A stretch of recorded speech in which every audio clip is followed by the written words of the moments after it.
Ladies and gentleman, ಪೌರಾಯುಕ್ತೆಗೆ ಬೆದರಿಕೆ ಹಾಕಿರುವ ಪ್ರಕರಣದಲ್ಲಿ ಕಾಂಗ್ರೆಸ್ ಮುಖಂಡ ರಾಜೀವ್ ಗೌಡ ತಲೆಮರೆಸಿಕೊಂಡಿದ್ದಾರೆ. ಕೈ ಮುಖಂಡ ತನ್ನ ವಿರುದ್ಧ ಸಲ್ಲಿಸಲಾಗಿರುವಂತಹ ಎಫ್ಐಆರ್ ರದ್ದತಿಯನ್ನ ಕೋರಿ ಸಲ್ಲಿಸಿದ ಅರ್ಜಿ ವಿಚಾರಣೆ ನಡೆಸಿದಂತ ಹೈಕೋರ್ಟ್ ರಾಜೀವ್ ಗೌಡರನ್ನ ತೀವ್ರ ತಿರಾಟಿಯನ್ನ ತೆಗೆದುಕೊಂಡಿದೆ. ಹಾಗಾದ್ರೆ ಇದಕ್ಕೆ ಕಾರಣವೇನು? ನೋಡೋಣ ಬನ್ನಿ. ನೆಲ ಜಲ ಭಾಷೆಗಾಗಿ ಪ್ರಾಮಾಣಿಕ ಪತ್ರಿಕೋದ್ಯಮ. ನೀವು ನೋಡ್ತಾ ಇದ್ದೀರಾ ಫೋಕಸ್ ಟಿವಿ. ನಾನು ಪವಿತ್ರ.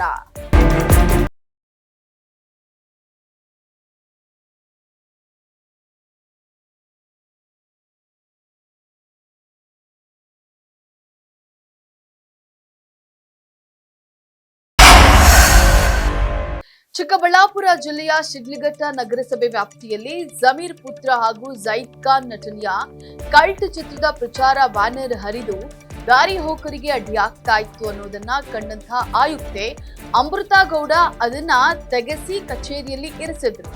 ಈ ಹಿನ್ನೆಲೆಯಲ್ಲಿ ಅಮೃತಾ ಗೌಡರನ್ನ ಕಾಂಗ್ರೆಸ್ ಮುಖಂಡ ರಾಜೀವ್ ಗೌಡ ಅಶ್ಲೀಲವಾಗಿ ನಿಂದಿಸಿ ಜೀವ ಬೆದರಿಕೆ ಆರೋಪ ಪ್ರಕರಣಕ್ಕೆ ಸಂಬಂಧಿಸಿದಂತೆ ಎಫ್ಐಆರ್ ರದ್ದು ಕೋರಿ ಕಾಂಗ್ರೆಸ್ ಮುಖಂಡ ರಾಜೀವ್ ಗೌಡ ಅರ್ಜಿಯನ್ನ ಸಲ್ಲಿಸಿದ್ರು.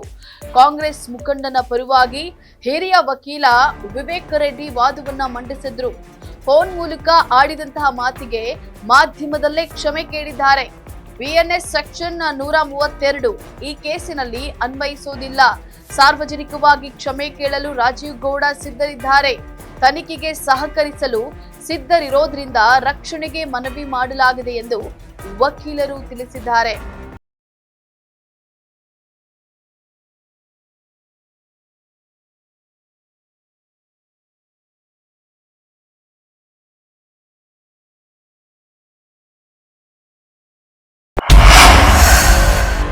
ಈ ವೇಳೆ ನ್ಯಾಯಮೂರ್ತಿ ಎಂ ನಾಗಪ್ರಸನ್ನ ಅವರಿದ್ದಂತಹ ಹೈಕೋರ್ಟ್ ಪೀಠ ಅರ್ಜಿದಾರರ ವಿರುದ್ಧ ಬಿಎನ್ಎಸ್ ಸೆಕ್ಷನ್ 74, 79 ಯಾಕೆ ಹಾಕಿಲ್ಲ? ಅರ್ಜಿದಾರನಿಗೆ ಮಹಿಳೆಯರೆಂದರೆ ಗೌರವ ಇಲ್ವೇ ಅಂತ ಹೇಳಿ ಪ್ರಶ್ನೆಯನ್ನ ಮಾಡಿದೆ. ಅರ್ಜಿದಾರ ಇಂತಹ ಮಾತನ್ನೆಲ್ಲ ಹೇಗೆ ಆಡಲು ಸಾಧ್ಯ? ಒಮ್ಮೆ ಮಾತನಾಡಿದ್ರೆ ವಾಪಸ್ ಪಡೆಯಲು ಆಗೋದಿಲ್ಲ. ನಿಯಂತ್ರಣವಿಲ್ಲದ ನಾಲಿಗೆಯೇ ಎಲ್ಲವನ್ನ ಹಾಳು ಮಾಡಬಲ್ಲದು. ನೀವು ಕ್ಷಮೆ ಕೇಳಿದ್ರೂ ಒಡೆದಿರೋದು ಒಂದಾಗೋದಿಲ್ಲ ಅಂತ ಹೇಳಿ ತರಾಟೆಯನ್ನ ತೆಗೆದುಕೊಂಡ ಹೈಕೋರ್ಟ್ ಆ ಮೂಲಕ ರಾಜೀವ್ ಗೌಡ ಅರ್ಜಿ ಸಂಬಂಧ ಆದೇಶವನ್ನ ಕಾಯ್ದಿರಿಸಿದೆ.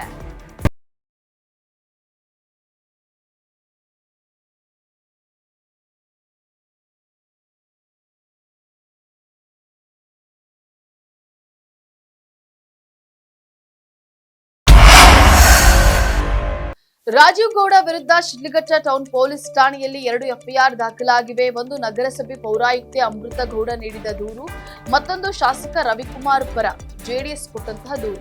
ಈ ನಡುವೆ ರಾಜೀವ್ ಬಂಧನ ಭೀತಿಯಿಂದ ತಲೆಮರೆಸಿಕೊಂಡಿದ್ದು ಪೊಲೀಸರು ಹುಡುಕಾಟವನ್ನ ನಡೆಸಿದ್ದಾರೆ. ಒಟ್ಟಾರೆ ಕೋರ್ಟ್ ನಿರೀಕ್ಷಣಾ ಜಾಮೀನು ನೀಡದ ಹೊರತು ರಾಜೀವ್ ಗೌಡ ಪೊಲೀಸರಿಗೆ ಶರಣಾಗುವ ಲಕ್ಷಣಗಳೇ ಕಾಣ್ತಾ ಇಲ್ಲ. ಇದಾಗಿತ್ತು ಫೋಕಸ್ನ ಸ್ಪೆಷಲ್ ರಿಪೋರ್ಟ್. ನೆಲ ಜಲ ಭಾಷೆಗಾಗಿ ನೋಡ್ತಾ ಇರಿ ಫೋಕಸ್ ಟಿವಿ.